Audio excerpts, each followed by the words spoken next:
And anyway, war would be very bad for business. Wilson kept the United States prepared but neutral for 2 more years.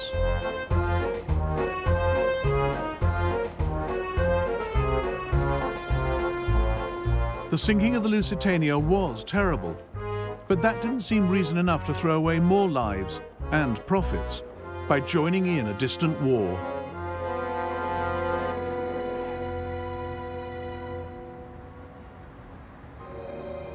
Germany's policy in America after sinking the Lusitania was complex. She kept her U-boats in check, but not her spies.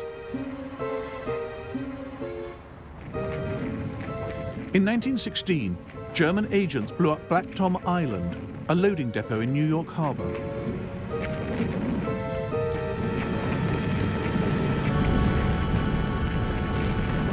It held 900 tons of ammunition destined for the Allies.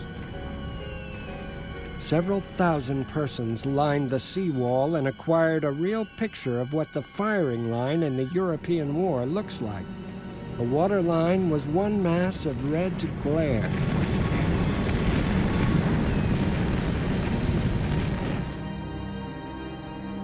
The explosions were so strong, they were felt in Philadelphia, 90 miles away. German agents slipped bombs onto ships in American ports. There were several assassination attempts, and even a bomb planted in the US Capitol. German agents are everywhere. Extraordinary measures of precaution have now become necessary in all the arms factories, at the docks and on board vessels, even vessels of the United States Navy.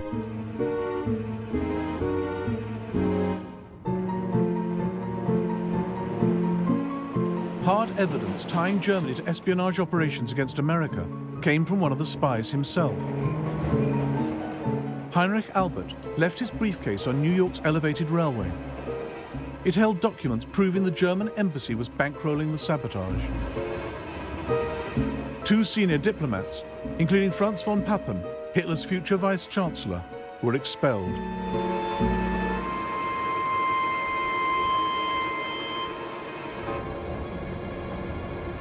But nothing got in the way of business on the New York Stock Exchange.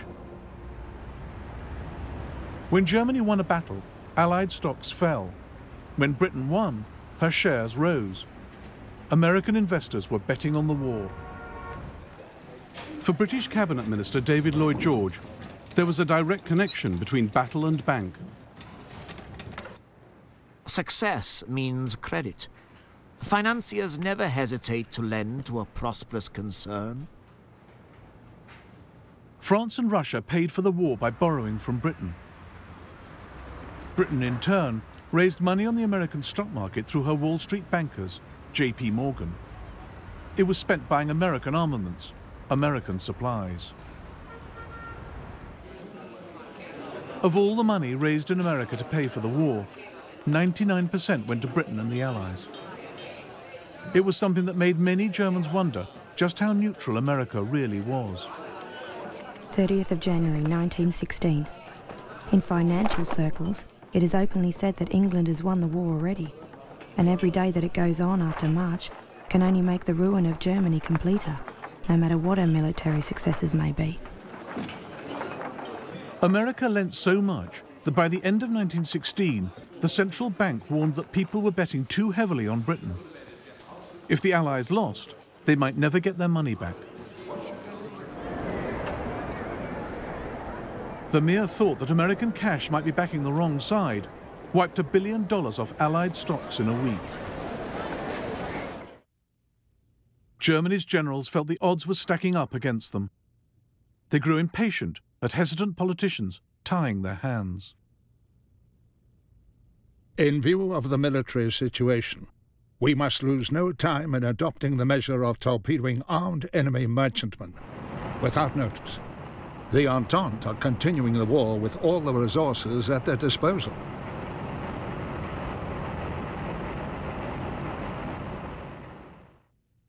Our ambassador prophesies war with America if we persist in our intention of torpedoing armed merchantmen without warning.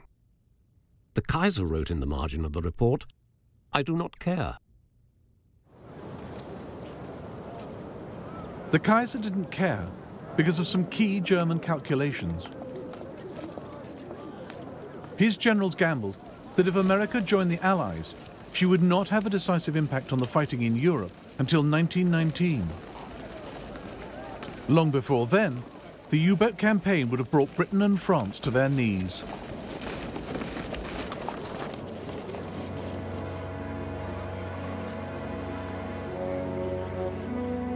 One thing stayed Germany's hand. In December 1916, she put out a peace feeler to the Allies, believing she could hold on to her gains.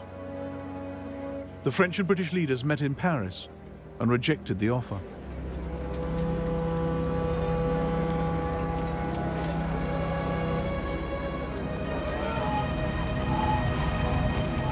Germany now staked everything on a new submarine campaign. U-boats would sink all ships on sight without warning. February the 2nd is a special and uplifting day for us Germans, the beginning of the all-out submarine war. We're all holding our breaths and hoping that with this radical medicine, we will finally cure England of her arrogance and secure a quick peace, the terms of which we will dictate. In April 1917, Germany sunk over 800,000 tons, causing panic at the British Admiralty. But Germany didn't have enough U-boats to sustain the success, and Allied ships were getting better at protecting themselves. Merchant ships now travelled not singly, but in convoy, with more destroyers to protect them. Airships and aeroplanes scouted overhead, looking for the telltale signs of submarines lying in wait. 63 U-boats were sunk in 1917, 3 times the losses of the previous year.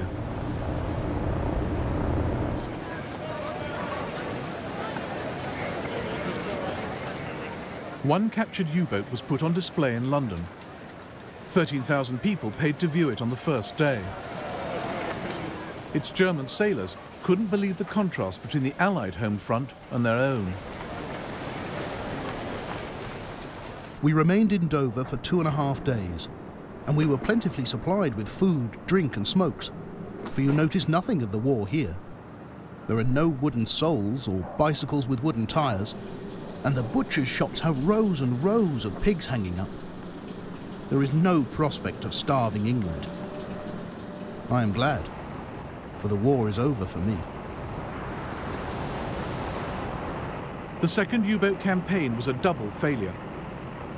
It didn't deliver militarily. German submarines could not sink enough Allied ships to make a difference. And it was a diplomatic disaster, pushing America to the very brink of war.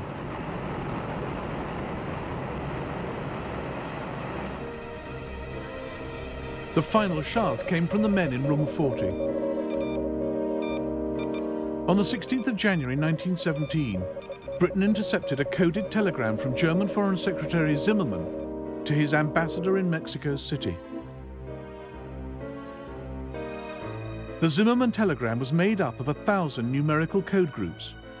It took 2 weeks to decipher. And as the meaning emerged, the men in Room 40 realized they were holding the most extraordinary intelligence of the war.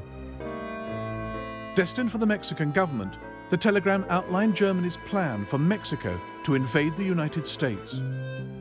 We make Mexico a proposal of alliance with an understanding on our part that Mexico is to reconquer Texas, New Mexico, and Arizona. The settlement in detail is left to you.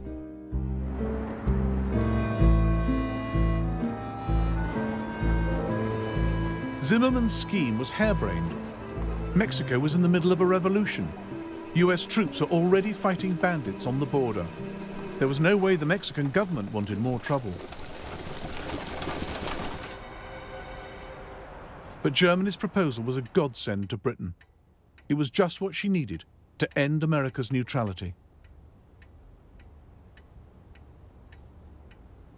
2 weeks into the U-boat campaign, Britain called the US ambassador to the Foreign Office and passed over the Zimmermann telegram. It was, said Britain's Foreign Secretary, as dramatic a moment as I remember in all my life.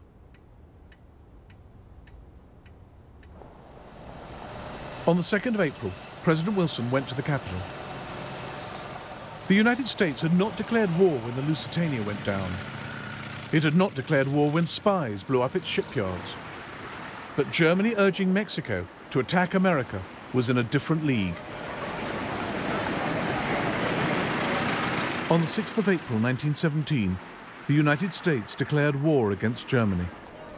3,000 miles from home, an American army is fighting for you. Everything you hold worthwhile is at stake. Only the hardest blows can win against the enemy we are fighting. Invoking the spirit of our forefathers, the Army asks your unflinching support to the end that the high ideals for which America stands may endure upon the earth.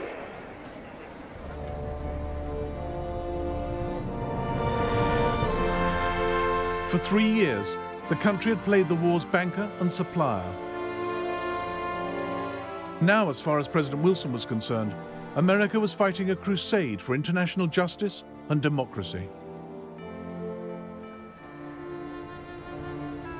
The North Sea would remain dead until the very end.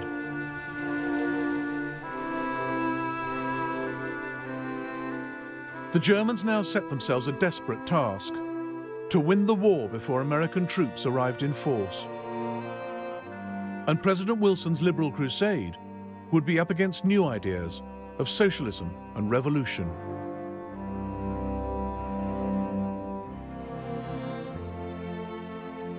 In the next episode of the First World War, German spies sow rebellion in Ireland and Russia, and French troops mutiny on the Western Front, a war against war itself.